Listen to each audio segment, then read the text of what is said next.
Okay, everybody. Okay. Okay.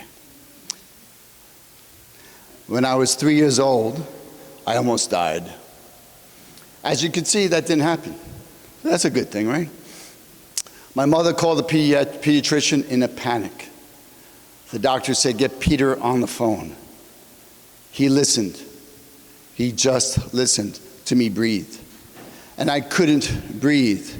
And he said, "Get Peter to the hospital immediately."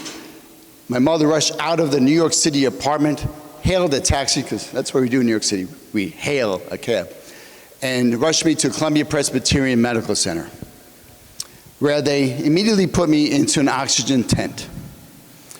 Well, the first rule of back in the 60s, when that's what they did, put you into an oxygen tent, the first rule of an oxygen tent is to turn it on. And they did not turn it on, so I was turning blue. And blue is not a good thing, you know, blue face is not a good thing, unless you're a member of the Blue Men group, right? Right. So the doctor comes in, turns it on, and he saves my life. Now, throughout my childhood, asthma plagued me. In fact, in 5th grade, I missed 40 days of school. But every time I went to the doctor, he listened. He took care of me. I felt like he really cared about me, and it made me feel better. He gave me a normal childhood. I was able to run, play baseball, and be a normal kid. And when I was 9 years old, you were 7, but when I was 9 years old, I found my why, my purpose. I wanted to help other people feel the same way that doctor made me feel. And we all in this room have a purpose, the reason that got you here. Now, that purpose got you through biochemistry, physiology, neurology, your boards, your exams, and through your residency. And it's what got you here. So, I will tell you that you need to know your purpose because life will have challenges. And what I'm going to share with you today will challenge you, but it is your purpose that's going to hold you steady.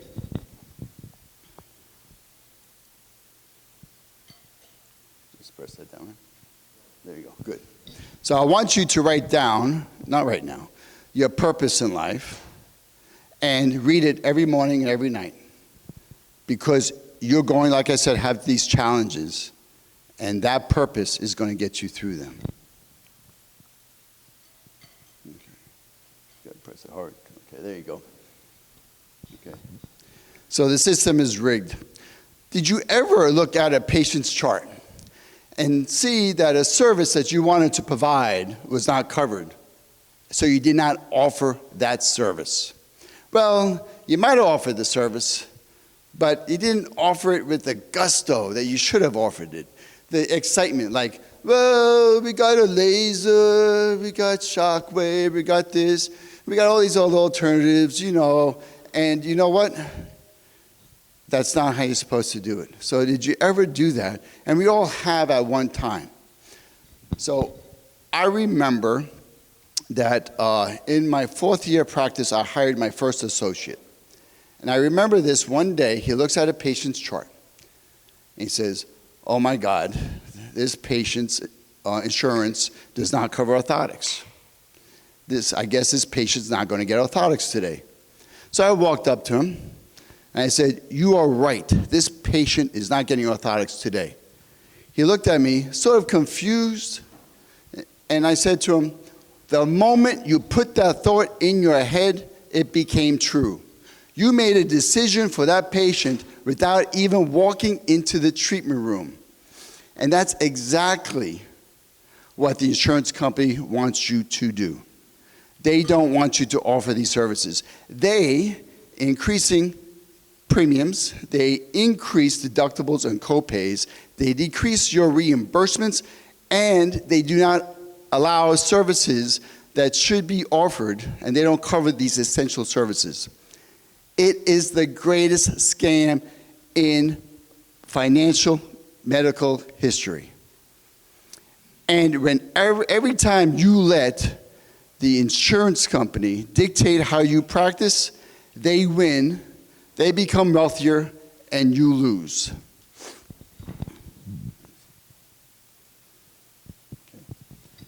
And Napoleon Hill said, whatever the mind can conceive and believe, it can achieve. And that works both ways, right? So it works if you actually believe something, okay, in a positive way, and also in a negative way, okay? Now, the way you handle this, I think you got it. Oh, there you go. The way you handle this is by knowing this phrase and keep it in your head. It is your obligation to treat the patient, not the insurance company. Okay, so it's your obligation. Your sole purpose when you see a patient is to get them better quickly and immediately and basically completely. All right? So that is your total mission. Every time you choose not to offer a service that is not covered, like I said, the insurance company wins and you lose.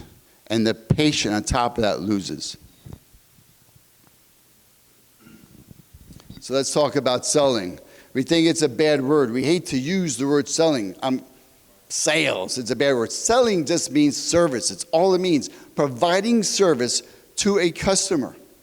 In exchange, when you provide something, you get value and you get money. Okay, so money is just an exchange of something that you provide. And you need to understand that because you're providing value to that patient. What is a dirty word is silence. Okay, what gives you the right to look at a patient and decide if they're going to pay for something or not? Correct? These patients will pay to get better. They will pay to get out of pain. They will pay to run again, to be able to walk without grimacing, to be able to actually play with their grandchildren. They will pay, right? Okay. Now you have all the tools in your toolbox, and if you don't, they're all out there right now. Michael brought them all here for you.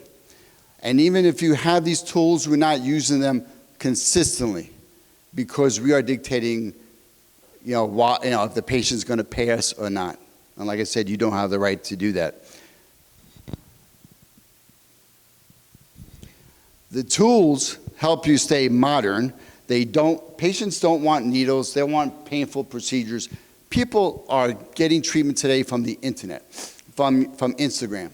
They're buying things left and right to get rid of their pain, to look beautiful, to if you're on Instagram, I'm looking at Instagram, I just had a video almost going 2 million views. Yeah, and I wasn't in it, that's why. It was a Grey's Anatomy clip that made a point. But people are on Instagram all the time and just quickly want a quick fix.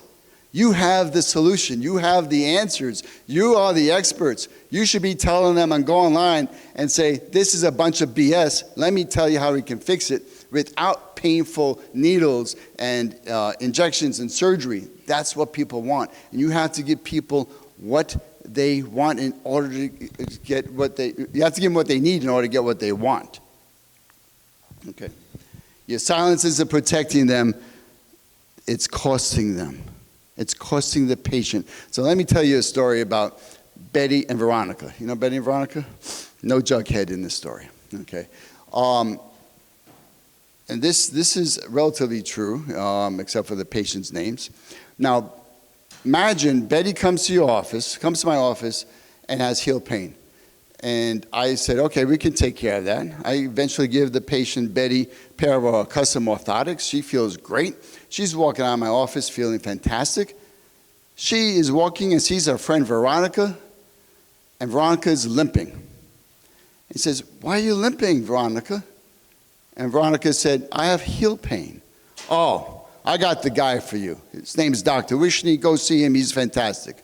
Veronica comes to my office, and I do the same exact thing I did to Betty. But there's a difference here. Veronica's insurance does not cover orthotics. So I said, Veronica, unfortunately, Your insurance doesn't cover orthotics, but you still need this. She said, I only want what insurance pays for. And she doesn't get it because I didn't do a really good job of telling her why she needs them and what's going to happen when she doesn't get them. Okay? So Veronica walks out of my office. And a few days later, she sees Betty. And Betty says to Veronica, you're still limping. I thought you went to see Dr. Wishnie. Now, is Veronica going to tell Betty the truth, that I can't afford a pair of orthotics? That's embarrassing. She will say, Dr. Wishnie couldn't help me. Now, Betty won't refer another patient to me because I couldn't help her friend. So you're hurting your business, you're hurting the patient, you're hurting everything but the insurance company. They win. Okay? So when you go into the treatment room and sell, these questions you need to have on your mind. When you see a new patient coming in pain, what does that pain prevent you from doing? This should be in your chart. And remember that information every time they come back. What does it prevent you from doing? I can't run because of the pain. How important is it for you to run again? Well, it's really important. What would happen if you can't ever run again? I'll get depressed. I just won't be myself. This is something I need to do. Well, Mr. Jones, you're in the right place because I can help you. I treat a lot of runners with this problem, and I can get you running again in the next few weeks. And he said, that's great. So let's get started. How's that, Mr. Jones? Let's get started. And that is really, really, really important. I write it back down there. Yeah, so I also explain if you're right now in a position that 95% of the time, I can get you better conservatively, without surgery, without painful needles, whatever. But if you wait 6 months or longer, your fasciitis can become what I call fasciosis, and I don't use big terms. But in other words, there won't be any blood flow back into that heel, and you're going to have a really thick scar tissue around that heel, which now you're more likely to undergo surgical intervention. Okay? So I let them know that. What would happen if it's left untreated? So you have to give people what they need in order to give them what they want, right? That's so important. Give them what they need in order to give them what they want. Okay. So the real enemy here is fear. You have these tools. You have all these toys, right? We don't necessarily always use them. We understand that we have to have our purpose inside treatment room because our purpose is to take care of the patient, right? But why aren't people consistently using these toys? And that is because of fear. Fear, the 6 kinds of fear. Okay, the first one is fear of rejection. No one likes to be told no. Now, if a beautiful Victoria's Secret model walks in right now, for all of you, okay, men and women, and you're single and available, and you ask this model out, you want to ask this model out for a date, right? But you're afraid she might say no. And if I ask that model out, she'll probably say no. But there's a small chance, like, that show, remember that movie, Dumb and Dumber? Oh, I still have a chance, right? There's that small little chance that maybe in a few hours we'll be like Netflixing and chilling. Okay. If you haven't, you know what Netflix and chill means. Okay. And so we don't want to take it personally, right? Don't take it personally. Fear of sounding like a salesperson, not a doctor. That's where your purpose comes in, right? I'm going to talk about that in a second here. But, you're not a salesperson. The difference between a salesperson and a doctor is a doctor believes in their service and the results and really cares about the person. A really good salesperson is that kind of person that really cares about the customer, the client, the patient, and you can see it, you can feel it. Okay? Fear of being seen as unethical. It's unethical to sell something for $1 gazillion, right? And that's not necessarily true because We spend a lot of money seeing athletes and entertainers perform. And why do we do that? Because they make us feel good. We buy emotion, right? And so we complain that these athletes are making a lot of money, but we still pay them. We still go out and watch them play. And you do something just like that. You make people feel good. You get rid of their pain. You give them a better quality of life. You're worth every single bit of it. You fought through medical school for what purpose? To get people to feel better. There are not many athletes and entertainers who can do what they do. There are not many foot surgeons who can do what we do, right? This is our art. This is our craft. It's not that easy. We basically fought through medical school to do this. So now we're here to help them in any way possible, okay? Fear of damaging the doctor-patient relationship because you brought up money. Okay? Projecting your own financial anxiety on the patient. Your financial issues, you can't pay maybe your staff, so now you're projecting it onto the patient. They can't afford it either.